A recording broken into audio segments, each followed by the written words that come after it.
All right, real men don't play. So I'm going to give you basically the framework, okay, the mindset for how to act in relationships, okay? And it's pretty simple, okay, but it's not, I don't think it's intuitive. And I think a lot of guys are trying really hard today, okay, to set down boundaries and to be the man they want to be, right? But not really knowing where the meat of the argument is. Like where does the rubber meet the road? Because it's I even hate the word real man, because the idea that you see on the internet, like guys like, I'm a real man, or you see a guy in a bar or whatever, right? And what do you think about that? Like what is the criterion for that? Like what does he mean, and what does it mean in real life, and what subtleties are there, and which part is like some kind of bullshit ego, and what's real? Like what is the things that a real man does? And in the context of relationships, it's pretty simple. It's really simple, actually. It's not the implementation is not simple, but the concept itself is pretty simple. So, a real man, okay, is willing to walk away. That is the number one criteria. And but obviously, how you do that, how you engineer that, what warnings you give, and all that stuff, and how you deal with it, like your feelings afterwards, right? It's all part of it. So I want to kind of roll down.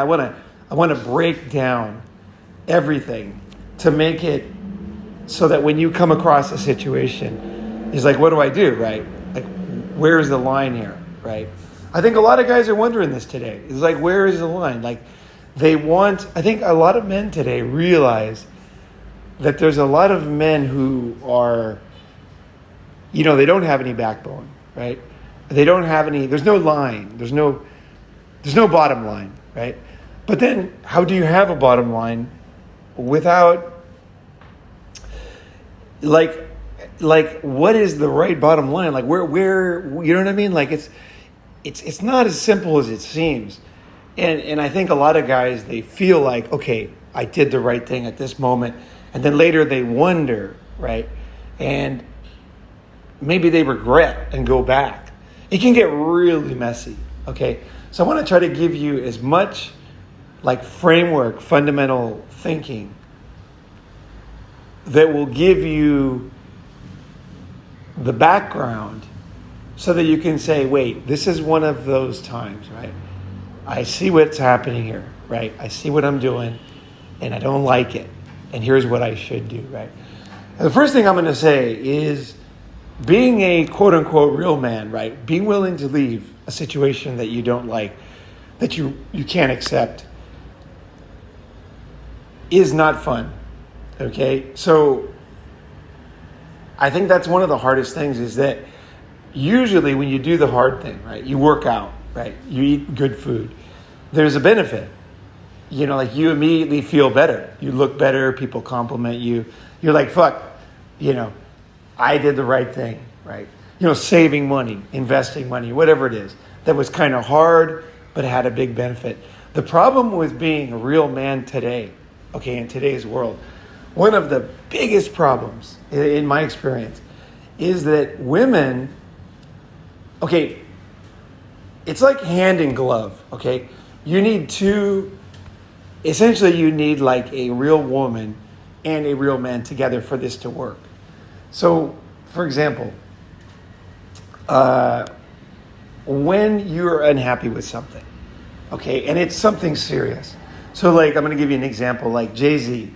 So JayZ, his wife apparently moved her whole family in the house, her mother, her brother, and a bunch of people. Now, I personally don't necessarily consider that a deal breaker because of my experience. I've had women who were, like, their families were pretty cool, like especially Chinese families that treated me well, and like everything was like the family actually didn't bother me. I actually liked the family, and it was nice to be eating Chinese food all the time and speaking Chinese all the time and getting respect as the man of the house. Like it really depends on the family on that one. So a lot of people you're talking to JayZ, like he shouldn't have done this, shouldn't have this. Maybe he was probably right. In this case, the family was probably like the worst, right? The brother's always in jail. You know what I mean? Like the kind of nightmare situation, right? But that's not necessarily what I'm talking about. What is the key thing? Apparently, JayZ is obviously a very wealthy, very famous guy. Is that his wife's mother would take the kid to school walking. Okay, so like he would walk to school with the kid. She would walk to. Now that sounds great because they were close enough to the school. For kids to walk to school is a very healthy thing in the old days, right? And it's something that a lot of kids don't have anymore. Like I used to ride my bike to school. I used to, walk to school. It was a great experience, right? It made me feel confident and independent. And I loved it, right? Especially when I got like a BMX and I was looking cool. When I got my first cool bike, I really loved going to school. When I had like a fucking mama chattering bike, like they call them in Japan with a fucking basket on the front, and like an embarrassing bike, then I wasn't too stoked about that. But I mean, I still liked it because it was like, we thrashed that bike and did jumps and went off-road and everything, but it still wasn't a cool bike, right? But when I got the first Schwinn Stingray, man, I was the very first BMX bike that you could buy, that was fucking cool. Red, and it was badass, right?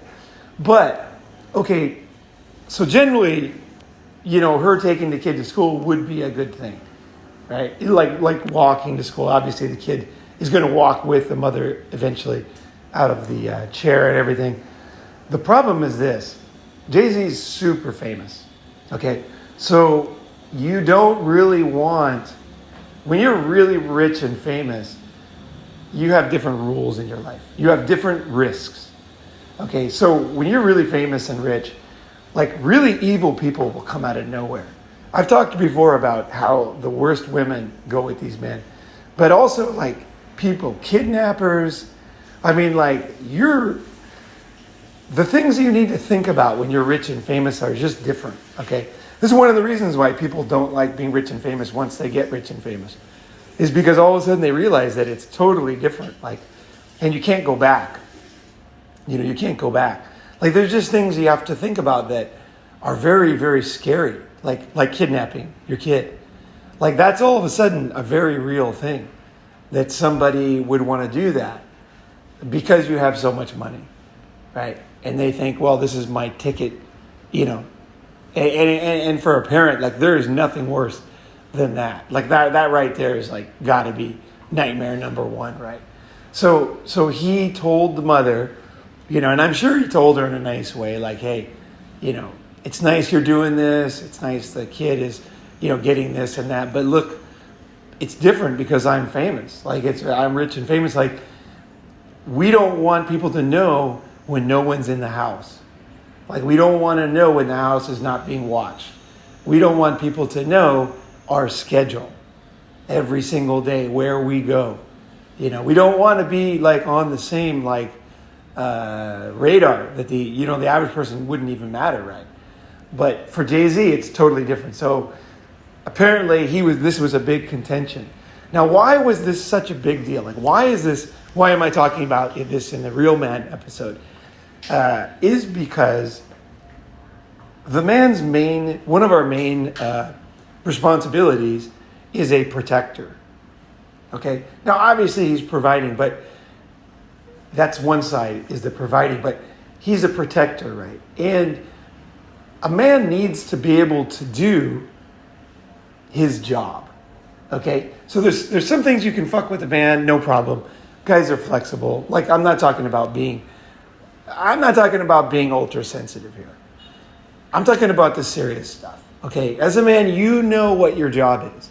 Now, women, they are not traditionally the protectors. Okay? So honestly, women really don't know how your brain works. Okay? As a man. They really don't. They really have a different brain And in just the same way that you can't quite understand how female bullying can be so bad, right? That a female can feel, right? Her brain is just essentially in this realm, it's very, very different. Okay, this is the realm of the man.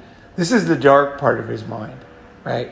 This is like, we're talking war, we're talking darkness here. And the man is thinking, okay, what could another man do, right?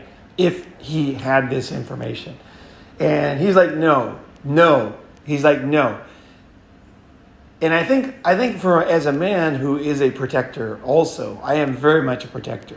I can't help it, by the way. I mean, I'm just like, that is me. Like, I fucking, that you know what I mean? Like, it's just something I can't turn off. When something comes up, I just do it. No matter what the risk is. I can't. Some people will say, oh, she wasn't worth it or whatever. I can't turn it off. Like, there's certain things that are just in me. And I look back at my life and I just think, God, it's pretty risky to be like me. Because I'm definitely the guy, the hero type. I'm the guy who's going to jump in there and fix shit. And it's just the way I am. It's the way I've always been. As I get older, I always wonder, like, is there going to be a time when I can't handle something, right? I always have that kind of wondering, like, worry. You know, when I was younger and no fear, whatever. But I don't think I've changed. And that always kind of is in my mind because, and the reason why I say that is because it's so instinctive and it's guttural. It's real. So JayZ here, right? He's living in his world. He's got his fancy cars. He's got his beautiful wife, I'm sure, and kids and everything is great all the time. But his lizard brain is going, wait a second. There is some motherfuckers out there that would not see this the same way we're seeing this, right? And so he told her, warned her, said, look, don't do that. Don't telegraph when we're home and not home. And don't put the kid at risk and the family at risk, right?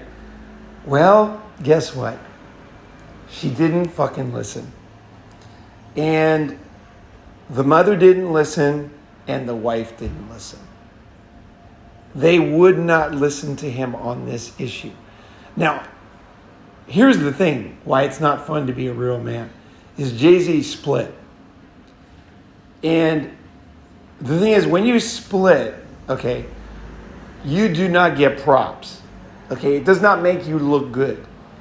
Everybody is going to second guess you as a man. Your mother is going to second guess you. The judge. It will be easy to paint you as a fair weather husband, as cheating, as you don't really have much defense when you leave a woman and kid. Okay? As a man. Like you're going to get raked over the fucking coals. Okay? But as a real man, you see, basically, I know exactly where JayZ's coming from. He's like, he's thinking two things. This is the way my brain thinks. Is one, you don't want it to happen, right? You don't want the kid to go through trauma and possible death, right? Like, you don't want that to happen, obviously. You don't want the whole family to be up in arms. You don't want to have that kind of tragedy. You don't want any part of any of this stuff. But I think as a man, what really gets me, here's what really gets me, is the knowledge that if it happened, I knew that it could happen, and I ignored my own instinct. Okay, that's the worst part as a man. That one right there, men cannot live with that one. It's like, it's one thing if something happens to your kid that you can't control. This is why, Japan got over the tsunami and earthquake so easily, even though gazillion innocent people died, right? But there's this feeling it was an act of God, right? Nobody could have stopped the wave. Nobody, you know what I mean? Like, there was a sense of, there was an acceptance that this is life, right? It's the same thing as there's certain things in life that are just like that. It's like, And surprisingly, the human brain is able to heal from these kind of traumas relatively easily, because the brain knows, it's like, as strong a man as you are, you can't control earthquakes, right? You know what I mean? There's just certain things that they're just totally beyond your, you know what I mean? And you know that. And so because of that, your emotions follow. So of course you're going to be sad. Of course it's going to be terrible. It might even be the worst thing to happen to you, but you'll be able to get over it because like there's just nothing that could have, it was almost meant to be. Like that's almost the way your brain's going to work, because that there was nothing you could do. Now it's totally different, okay? It's totally different. Like the scenario, like the man I read about, which I hate even to tell the story because it's so terrible, but the man was always rushing to work, okay? He'd run to his car, get in the garage, back out like a maniac. And people had told him that, it was like, he was like driving erratically and it was too crazy, but he didn't listen. And then one day his toddler was crawling behind his back wheel, and he got in the car, went to work, and killed his own kid. And I heard the guy, like, he never, it was just too much, right? So it was because he knew he was doing it, okay? But his male brain did not put together the possibilities. That's what your job as a real man is to think of those things. You can't say you didn't know as a man, okay? You cannot say that. And even if you do say that, physically say that to people, your brain won't let you. Your brain will torture you because you're a man. And your job is to think things through when it comes to risk to your family. You have, now, again, on the opposite side is when something happens that is totally out of your control. A childhood disease, something like that. It's just like you'll find a way. Like the same thing happened. But as a man, you will come out of it. And you'll want to have another kid. You'll be optimistic. You'll be thinking like, hey, like I really loved having a child and like it wasn't meant to be this time, but I really want to do it, right? You're going to be in that kind of positive mindset, right? Whereas when you didn't think about it, when you didn't take the time out of your fucking schedule to think about what could happen to your kid, and you did it, it wasn't even your wife or a neighbor. It's like that shit is just brutal. And I'm sure that's exactly what JayZ was going through. And so a lot of men will think, well, a real man is going to make her do that or make her do this. Here's the problem that I see in the West, is that as a man, society does not give you the tools to be a real man. Because you're right, a real man would force her not to take the kid to school. Like, that's what you're supposed to do as a man. It's like you warn your wife, you say, look, this is unsafe, right? And then at some point you say, look, I fucking forbid you from walking the kid to school. If I see you do that again, there's hell to pay. Because I do not want this to happen to my child. I can see what could happen here, and you cannot fucking do it. You know what I mean? If I catch you, like, there's going to be hell to pay. Because my kid's number one. Do not fuck with my kid, okay? You cannot do this. And in the old days, a husband could do that. He could forbid his wife and say, look, here's the fucking law of the land coming down. And and the woman, in the old days, women had this sense of understanding what a real man was. Women don't like when you're a real man. There's something in them that rebels against it. But in the end, they know it is what you're supposed to do. And they know it's necessary. That's basically what it is. It's like something that's not beautiful in life, but it's necessary. Right? That's how they think of it. It's like, yep, we need a real fucking man. Because otherwise, I'm not going to see. Maybe I won't sense. Right? But the man's out there, like an underwater drone, just like looking around, checking things out, making sure things are safe, right? Making sure that everybody's going to be okay to the best of his ability. And that is what a man does. So how does a real man act? Okay. How should you act as a real man? You have to really think about your actions, okay? You can't just be this guy who just goes on emotions. You certain things you need to really think deeply about. Like, is this something worth laying the law down on, right? Or am I just being like what I call it, like, myself? Okay, now that's going to sound weird, but one of the things I found that is very, very healthy is sometimes you get too into being you, right?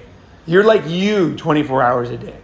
All of your weaknesses, all your things. Have you ever felt tired of being you? It's just like, I'm tired of fucking being me.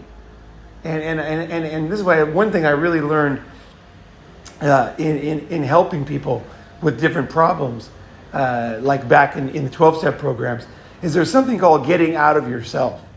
And so you have your own worries, you're thinking about stuff, you're worried about all this stupid shit. And then you see somebody with a real problem. Somebody who just got out of jail, somebody who's going to jail, somebody who just lost his car, someone who, like real heavy stuff is going on with the guy.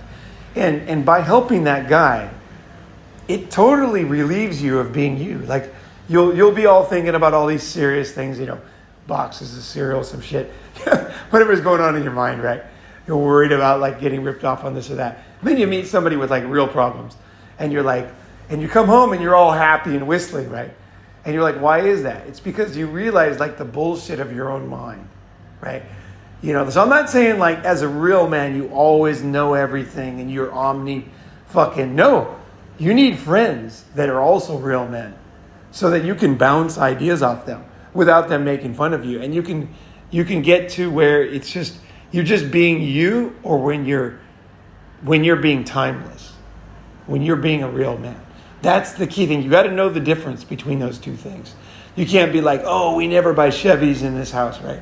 You know what I mean? Like, whatever the fuck it is. That's just a stupid example. But in the 50s, that was a big deal.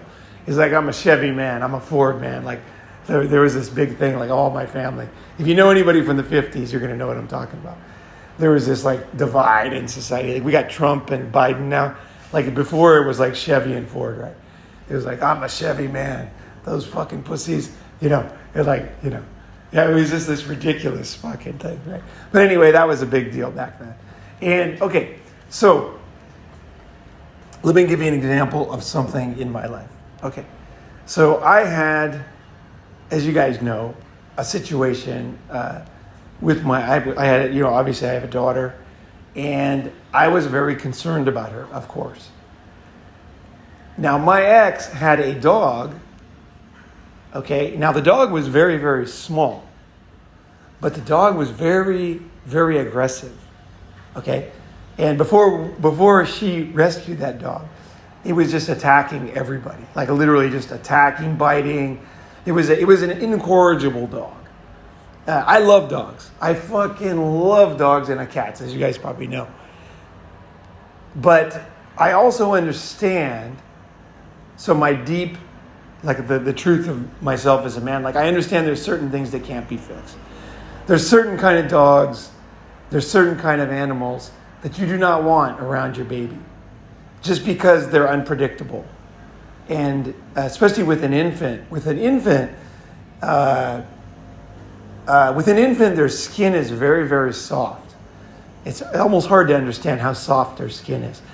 And a dog, even a small dog, can cause a injury that the infant will die from within like minutes. And so it's a different level of risk with infants, okay, as with an older kid. Now, an older kid could traumatize, could be traumatized by a dog or whatever, but it's not the same risk as with an infant, right? So this dog was incorrigible, and my ex refused to punish this dog in any way. And so I want to tell you, I'm telling you this whole story because I want you to see the steps that a real man takes and then the final decision, right? So So I was very, very upset by this because we already had a dog. I did not want another dog. I thought it was like a waste of money. We needed to focus on the most important thing, was a baby was on the way, right? So, and on top of this dog was just incorrigible. Like you couldn't even have anybody deliver a package without the dog attacking them. Now the dog was small. Like I say, it was a tiny dog. So people would, they wouldn't laugh it off, I'll tell you that. They did not like this dog. Like, have you ever seen that movie, Something About Mary? You ever seen that movie? Yeah, there's a scene, if you go on YouTube, there's a scene with a dog in Something About Mary. It was a little dog that was very aggressive. And it was like the protagonist of this fucking movie.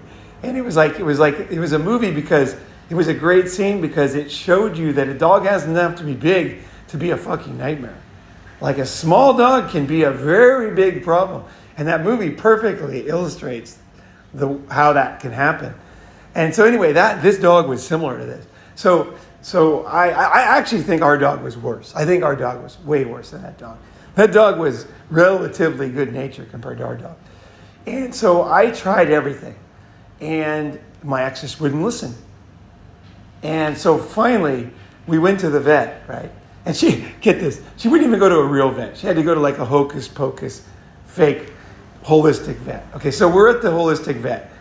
And I'm feeling, like I've already warned many times that I don't want a dog that is aggressive in the house because it could easily injure or even maim, forever, like have a scar on the face of my daughter.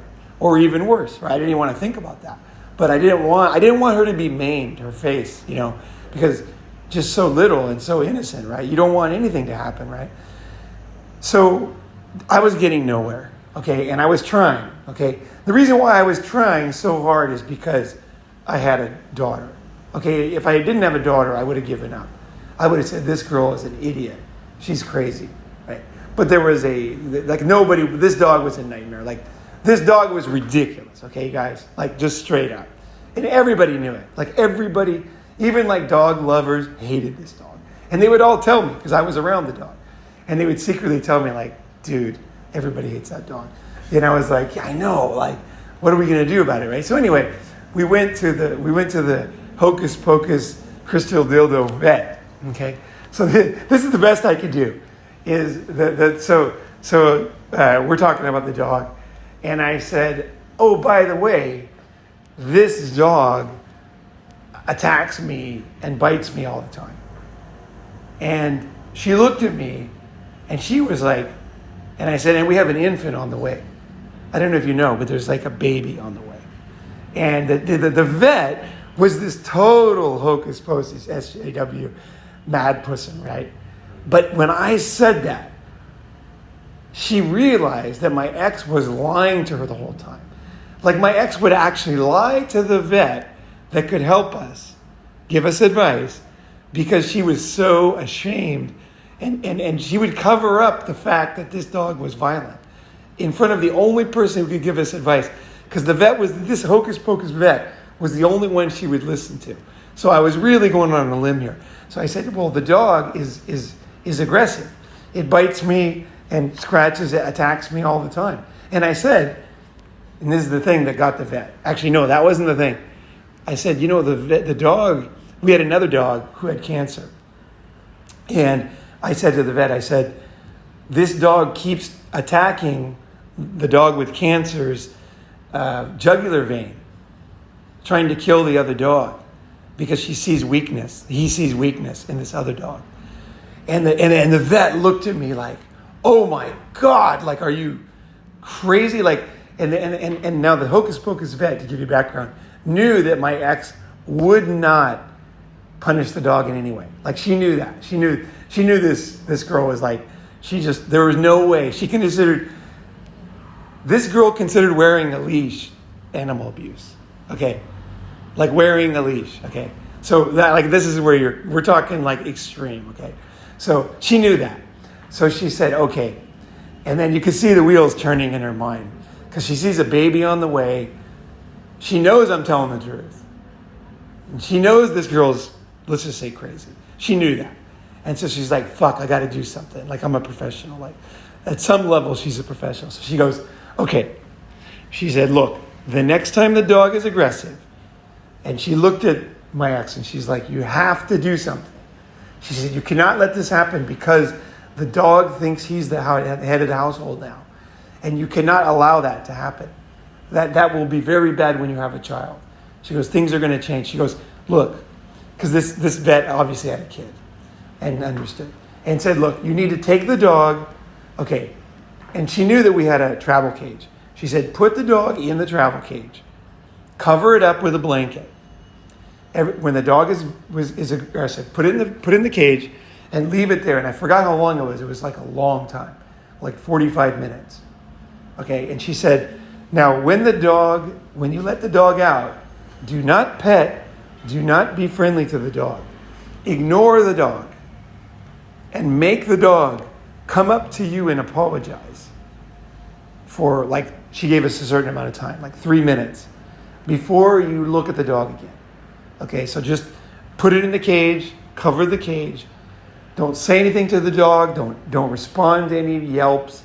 And then when it's done, let him out, but ignore him. Let him apologize for a few minutes, and then be nice again. And the next time he does it, do it again. Do it many times. And never, ever break the rule. Never let the dog out early. Never say its name. Don't greet it when it gets out.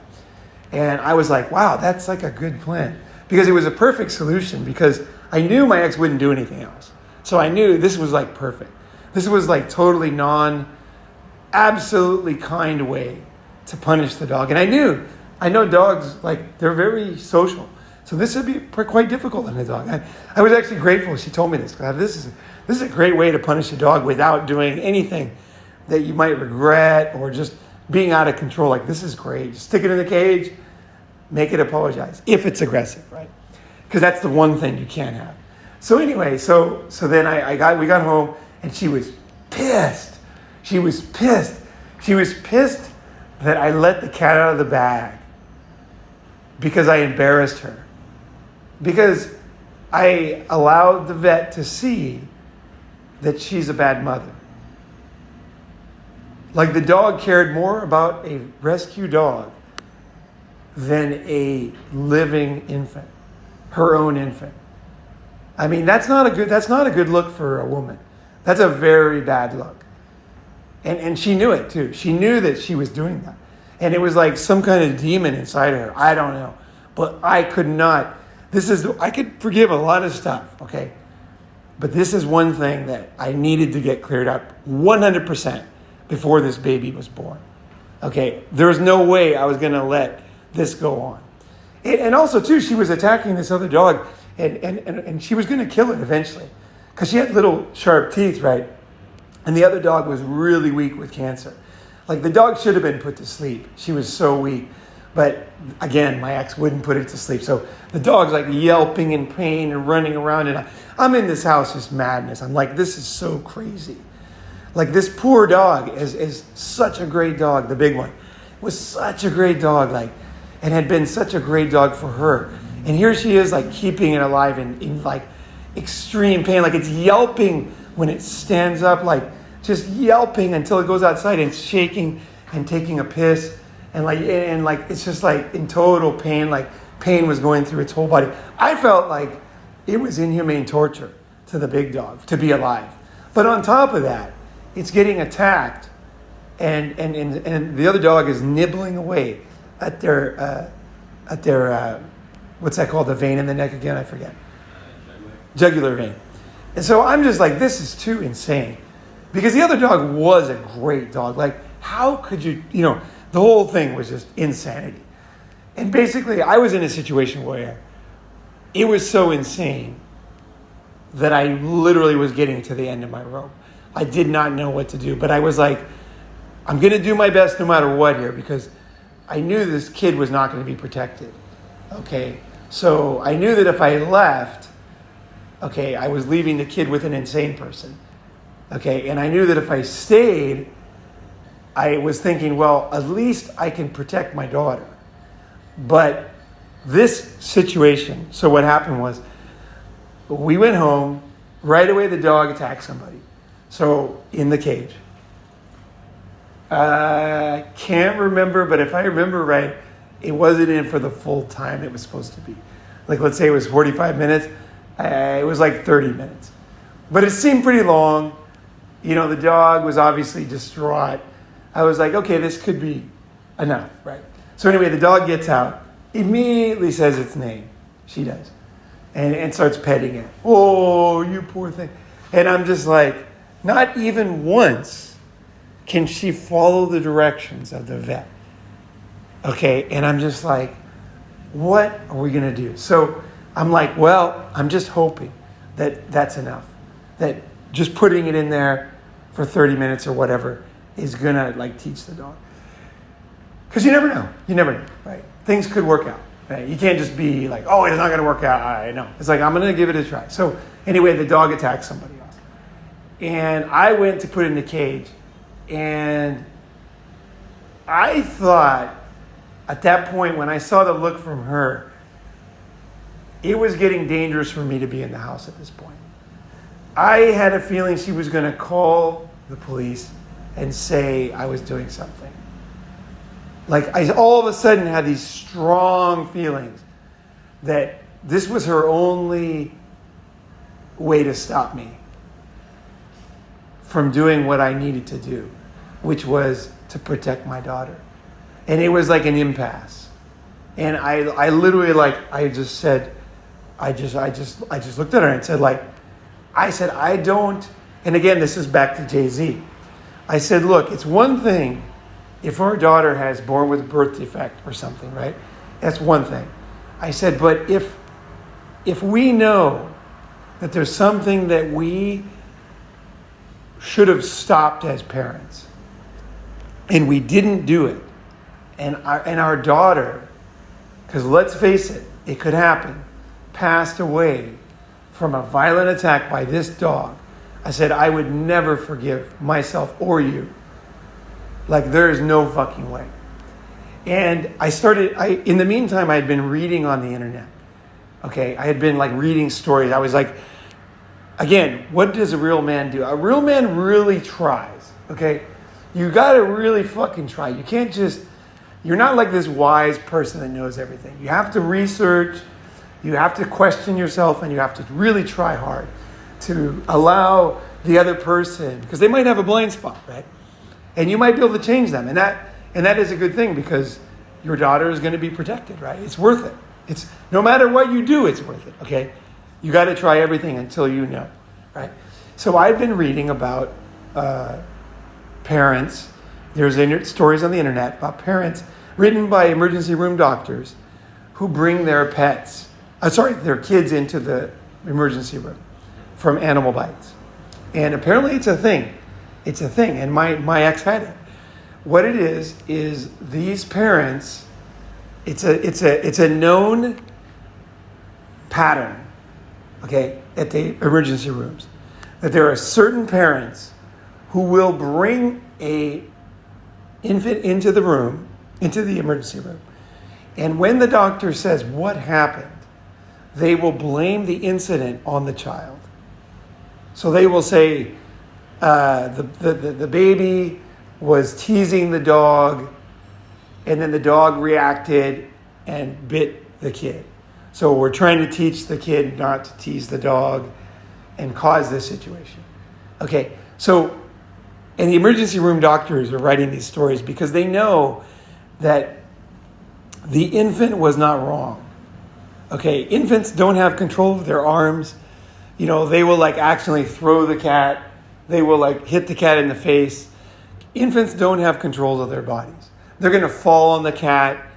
They're going to like not understand like when the cat is getting angry or the dog. Like infants are infants. Okay, that's why we protect them because they don't know, right? They don't know. And even little kids, their brains are not developed. Like part of your job as a parent is saying, okay, I got to protect this kid, even if he's kind of, you know, like doing stuff, right? You know, because you know, it's like the kid's not an adult. It's your job to protect the kid. And it's a complex thing of being a parent. It's not simple, okay?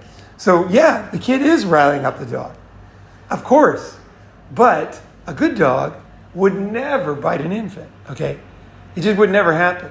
Because a good dog, just like a good man and a good woman, we have instinctual drives, okay? And when we are healthy, we can see what is right and wrong. And we react in that way. And this is why I think choosing, if you ever are going to, be with somebody, is to choose somebody with a good emotional balance. I should do a whole episode about choosing the right person, because I think I think that people fundamentally at the DNA level, of course you can be raised badly or you can be raised well, but I can tell you after dating 700 chicks that there are certain chicks that are rock solid. They're just the way they fucking are. They can't help it. It's their DNA. They're different. There's certain chicks that are just, you can't rile them up. They're just emotionally stable.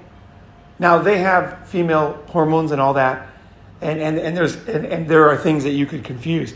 But I just tell you that there is a difference. There's certain women, they're just fundamentally okay.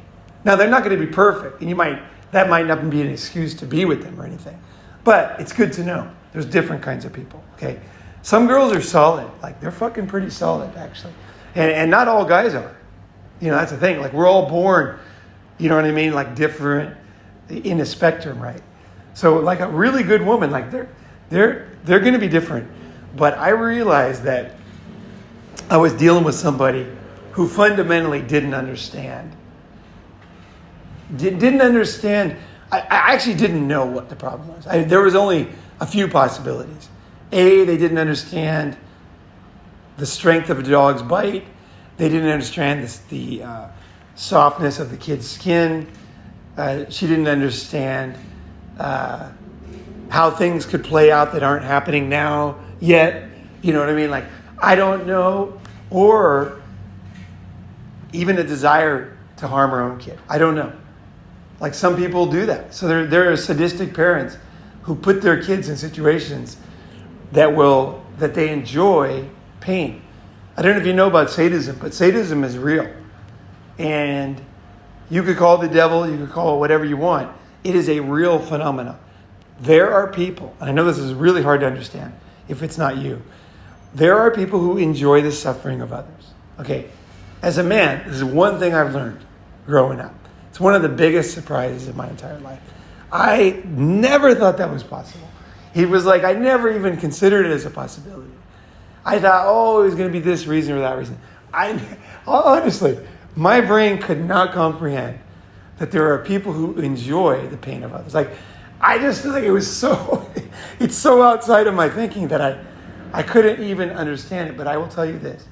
Just like as JayZ as a man has to decide what's real and not, I can't be this guy who doesn't believe in something that's real anymore. Now, I don't like to think about that, actually. It makes me feel down to realize that's true. Like, I want to forget it. And I want to be the guy that's like, I can't believe that. Ha, ha, ha. I prefer to do that, okay? Just because it's so dark to me. And I think there's a reason. I've been around somebody like that, right?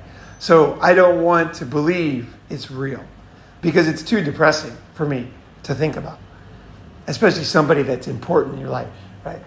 But it is true. And I will tell you that. If you learned one thing from Ronin Man, learn that it is real, that some people enjoy the pain of others.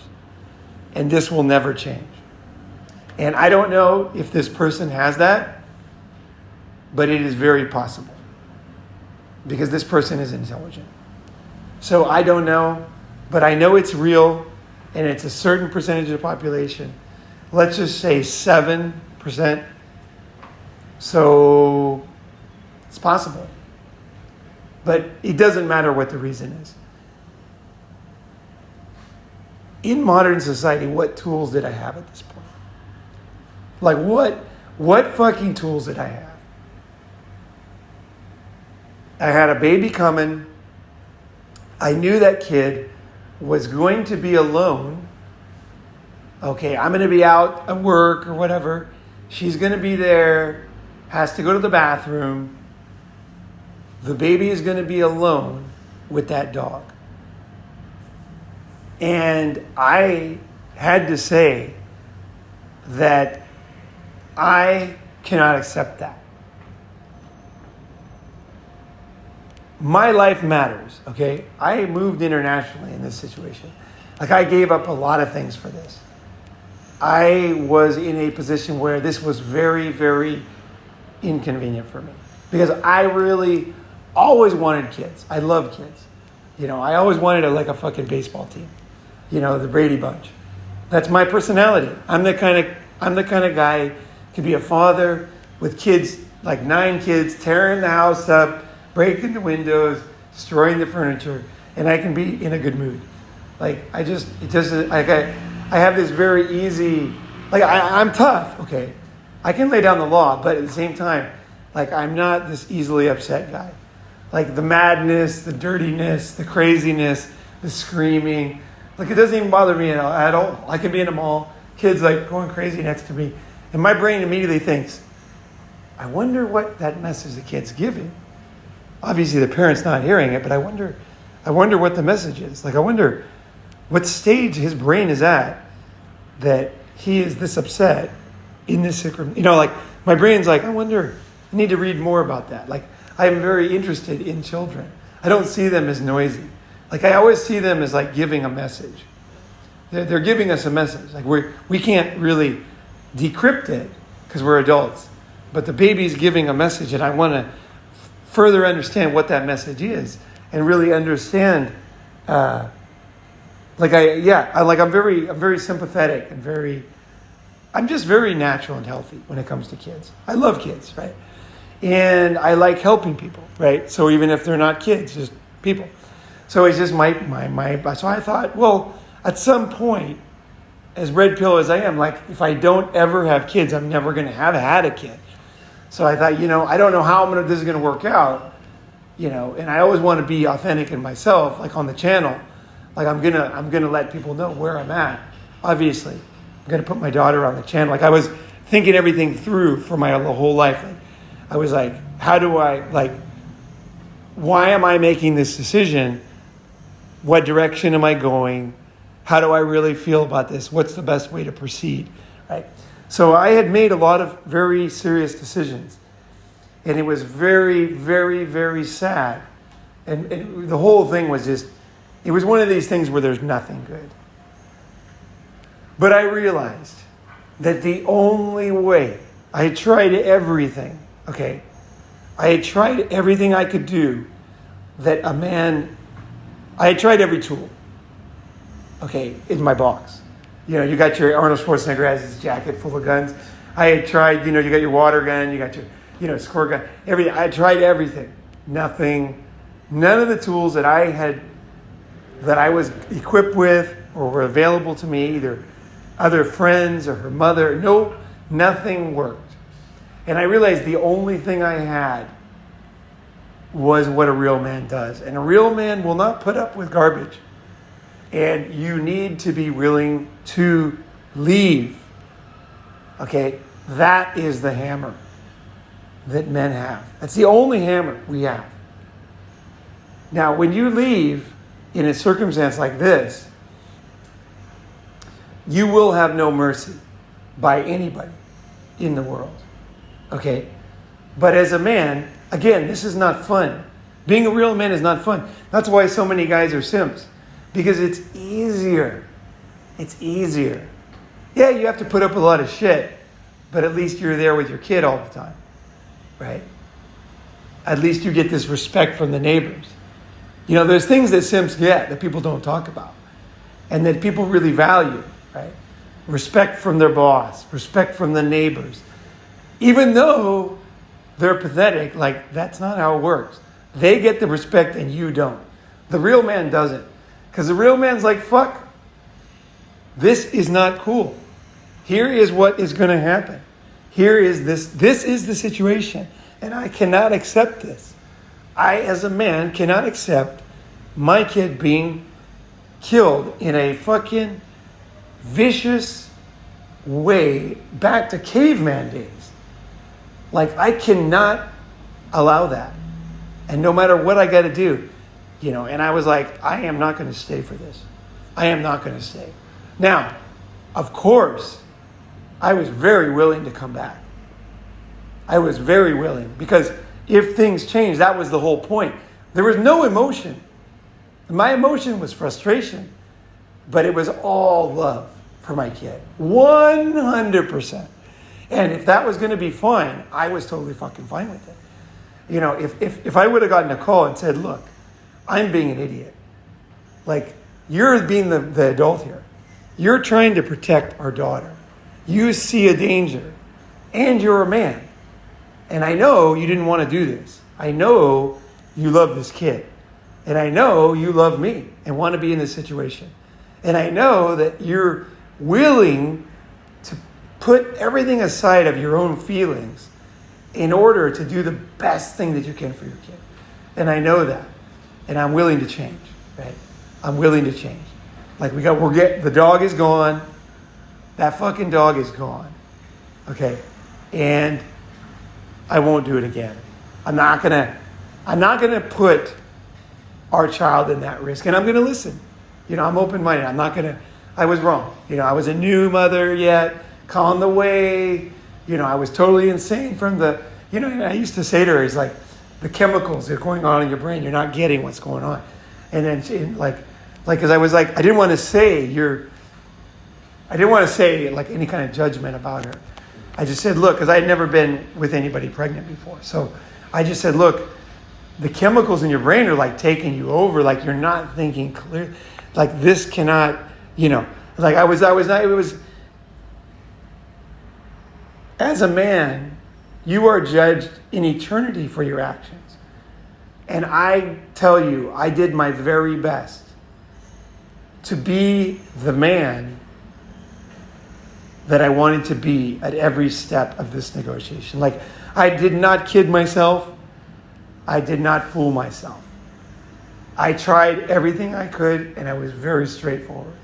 And only when there was nothing else to do, I said, look, basically, no. This one thing. Anything else, I don't give a shit what the house looks like. I don't care what design it is. I don't care if I got to go work and do this. I don't care if I have to do things I don't want to do. I do not care what car we have, even though, like, there was the car that was not the smartest thing for kids or whatever, but hey, whatever. Like, all this other stuff that, guys get all their panties in a bunch. A real man, you need to be able to get to the heart of the matter. And when you put your foot down, you're going to do it in a very fair way, and you're going to explain yourself. You're going to be forgiving, and you're going to just constantly be on the search for good on this thing. But, and this is it, this is the but. If you cannot do what you're supposed to do as a man, you cannot stay. You cannot. And that's the crazy thing. That's the sad thing. Now let's get to less serious things. Okay, let's get to being a real man in a regular relationship. Okay. So she does something you don't like. Okay? What do? Do you get angry? Do you get, like most people today, passive aggressive? Call yourself out on this shit, guys. Guys are very passive aggressive these days. That's not the way the reason why you're doing that is because you don't have this episode. You don't have the answers. You need to have the answers. So you need to go by yourself. You need to think about it. What happened here? So, for example, if a girl shows up at my door without an appointment, that is unacceptable. Okay, that is like a line that cannot happen. Okay, I will not accept that. That is an absolute red line for me. Okay, why is that? It's because, I guess you could say, like, logically, it's because you don't want to stalk her. It's because It's upsetting. It's inconvenient. It's like basically borderline criminal, right? Showing up and haunting somebody, it's like not cool. And it's like it is a line that girls know they should not cross. And guys know too. Like guys also stalk girls. And girls stalk guys more than guys stalk girls, in my opinion. Okay, I've had plenty of stalkers. So what I do, if I go outside and there's a girl there, you know, and I said this in a very early Ronin. I had a girl over, another girl comes to the door, she's crying. First I didn't answer the door, then I realized I had to, because it was kind of a see-through door a little bit, kind of a little bit opaque, you could see somebody was home, right? So I opened the door and I said, "Hi, how are you?" And she's like crying, and who is she, and what do you know? I said, and I went outside, closed the door. And then the other girl knew me as a tough guy. She knew like not to get involved in this one. So she stayed inside. And when I say tough, I mean tough in the way that I'm talking about now. Okay. So I go outside and I said in a friendly voice, like, did we have a date set? Like, did I forget? Because I got, you know what if I did? What if I don't want to just go off on her because I'm unhappy she's there. Like, what if I fucked up? Because I do fuck up, right? I have fucked up before. And so I said, did we have a date? Did we have an appointment where you were supposed to come over? And then she's like, no, but I saw it, And I said, look, we don't have an appointment, okay? We do not have a date. And you were here at my door without any notice. I said, look, we'll talk about this some other time. And then she's like, and she was shocked because what she thought was going to happen, because this girl was a good girl, okay? And she was really crying and putting it out. But I would not budge. I was just absolutely a stone. I was like, we don't have an appointment. I said, whatever you saw here, you didn't even see. Because you're not supposed to be here. And I said, look, I would never do this to you. I would never, and I focused on her behavior. I'm looking right at her. I said, I would never do this to you. I would never show up, and you can relax, because I would never do this, okay? My personality, I'm never going to do this. Never going to stalk you. I'm never going to show up. You never have to worry about me. Like, I'm not that kind of guy. And also, what I meant by that, too, is like, I'm really not, there's nothing to worry about with me. Like, I don't lose my temper. I don't hit people. Like, I don't. I'm like, there's nothing to worry, except for the fact that my decision is like a fucking guillotine. And that's what really scares the shit out of women. Is when you are tough emotionally, right? And I will not bend. So I said, look, you didn't see anything here. We're going to talk about this later. Go home, and she did. She went home, and I just came back inside, and the girl's like, oh, who is that bitch? And I was like, whatever. And so then, we just fucked or whatever. And I went on my way. And then later I called her. She was a little bit, she could sense this girl didn't know me yet. See, this is the problem. Here's the problem, is when you're a real man and have a backbone, in a good way, okay, again, in a good way, because men can have a bad side too, where we got like the pimp hand type of thing. That's the bastardization of the real man. The real man's not like that. He doesn't have to do that. It's just like a real, martial arts guy doesn't need to kick some kid's ass to prove anything, because he knows. Okay, a real man knows. Okay, and I'm just like, hey, look, I talked to her. I said, look, you showed up on my door. I said, I love you and everything. I think you're great, but I can't have this. I can't have you showing up like, and I repeated, I would never do this to you. And I said, I gave her some sugar. I said, because she was a good girl. I said, I think you're a good girl. And I know that it's very tempting to do this kind of thing and everything, but never, you have to promise to never do this again, because I will not accept this. I will not accept this. And she was like, basically, I'm sorry. And I was like so happy to see that. And I was like, okay, basically, we'll meet again. And because she wanted to come home right then. She was like apologizing. And I was like, no problem. I wanted her to know that it was okay. But just like the dog that's getting out of the cage, I didn't want to immediately start saying her name. I was like, I'm not going to acknowledge this right away, you know. So I made her go home, and she was like bummed, you know, because she was like, this is the first time I had met her, you know, since the first time we met, that we didn't have sex, you know. And so, you know, I didn't kiss her, I didn't hug her, you know, there was no emotion, right? And so she left, and then the next time, boom, she was looking good, she was on time, and she never mentioned it again because she knew that nothing would happen from this. Now, you might be thinking, how could I do this? I could never do this. What you got to basically do is you got to borrow my confidence, okay? Just borrow it. You can borrow your friend's confidence. Borrow my confidence next time you're talking to a girl. And just be confident that if you do the right thing will happen most of the time. Okay? Just be confident. Say, hey, because you know you're right. And just lay down the law. Here's what it is. And, you know, I told her, I said, look, when I saw her again, you know, I was like, oh, no, what did I tell her?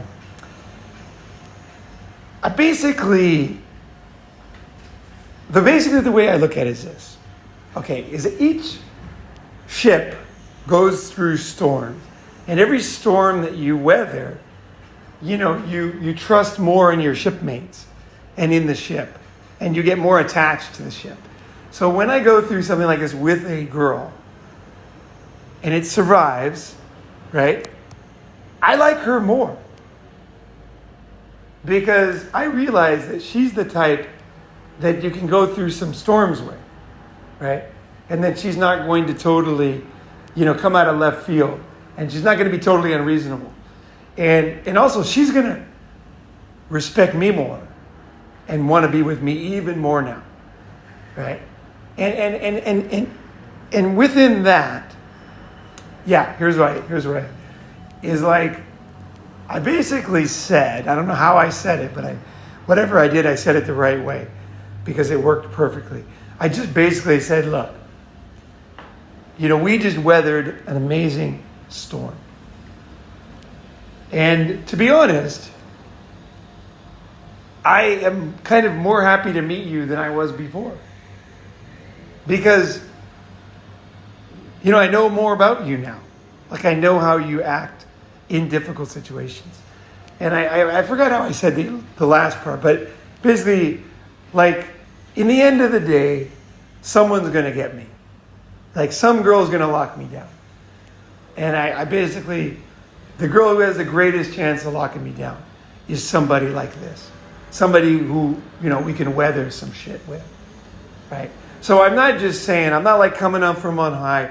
And also I'm not lying.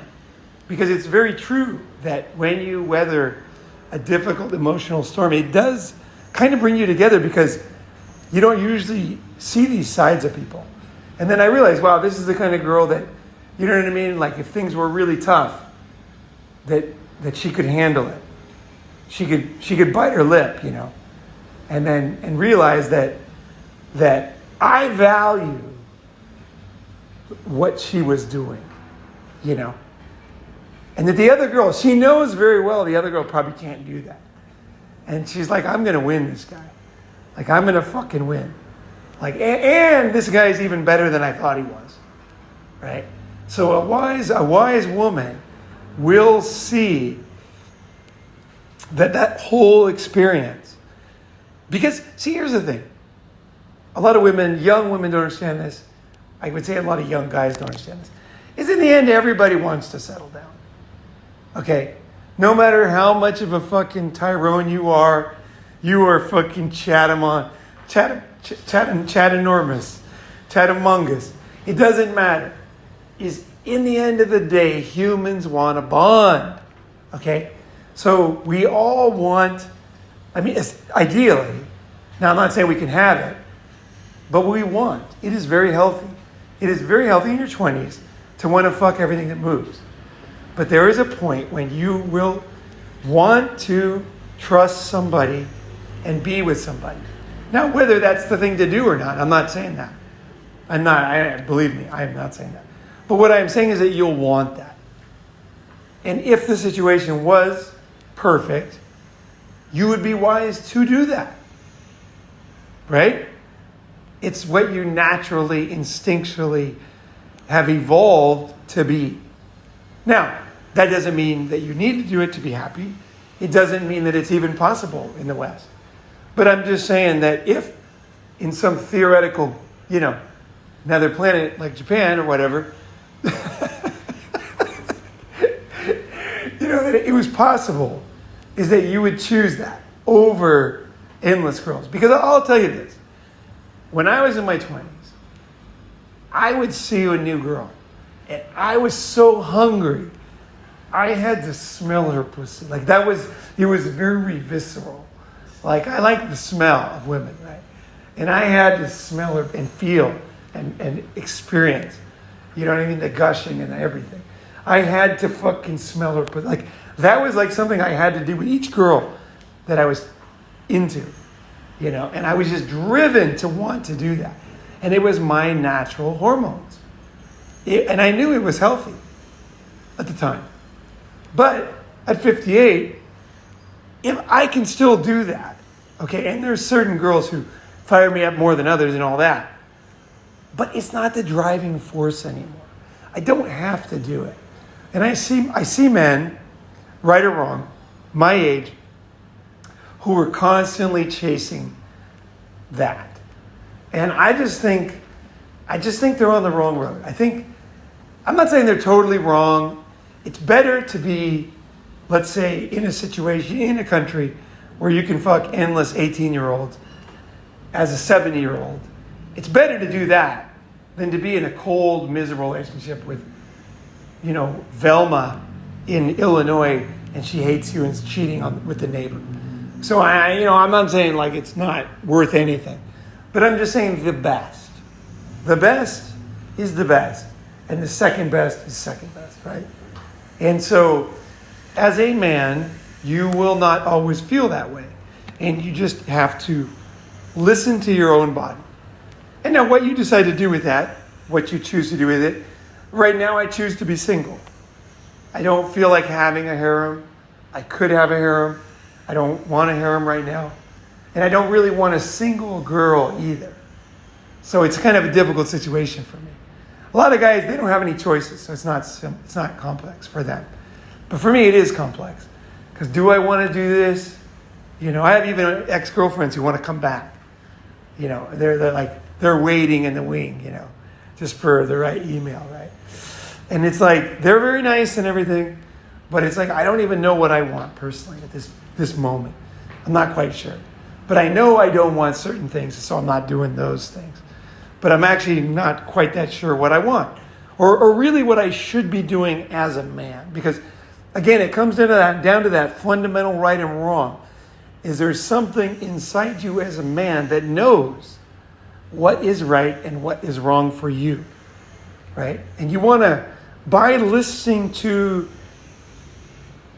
your inner self, and by being tough on yourself too, because if you're not tough on yourself, it will get confusing because you have flaws. You have to beat your own flaws for this one. It's a big ask, what I'm saying. It's a big fucking ask. But you can do it. As a man, we were built for speed. We were built for war, and you can do this. Okay? I would not say anything you can't do. You can absolutely do this, and this will pay off 1,000,000 times. So people ask me, why are you confident? Like, I remember somebody asked me that. One of the Ronin guys. He was like, what is it about you? It's because of this, man. It's because of this. It's because I know who I am. And I know the way I respond in situations. And I've proved to myself. And I've done it over and over. So when something comes up, I might not know what to do in the moment. But I know that I will figure it out and I will do the right thing. Because I know everything in life is adding up. all the shit you do. A lot of guys, they want to all of a sudden become a good man, right? And they have all this crap they've been covering up. All this shit. You got to get rid of that shit as soon as possible. And that's partly why I think it's great to come to summits. Is because when guys come to summits, you can see the pussiness in them, right? Or the selfishness, or the whatever. You can see that. And other men, when you're around them for a long time, will eventually respond. And you'll have a choice. Am I going to fix this inside myself? Or am I going to blame it on them? Like when good men are trying to help you, you would be wise to listen. Not to go off on your own at 50 years old as a know-it-all, or 45. It's like, those fucking guys. It's like, no, those fucking guys were trying to tell you something. And you don't have much time to figure it out. Or you got a shit life in front of you. Full of shit all the way down the pipe. And you will have less and less friends because you don't work on yourself. And you're not honest, right? It is a very real thing I'm talking about here. It is a challenge, and it's the gauntlet. If you look down at your feet, there it is. The gauntlet is what I'm talking about in this episode. Is the gauntlet for you as a man. And I hope this has inspired some guys to say, fuck it, I can see this differently now. Things fucking matter. Things added up. Things fucking add up. And eventually you become what you do in this situation. And everybody knows. But most importantly, you fucking know. All right, thanks for listening.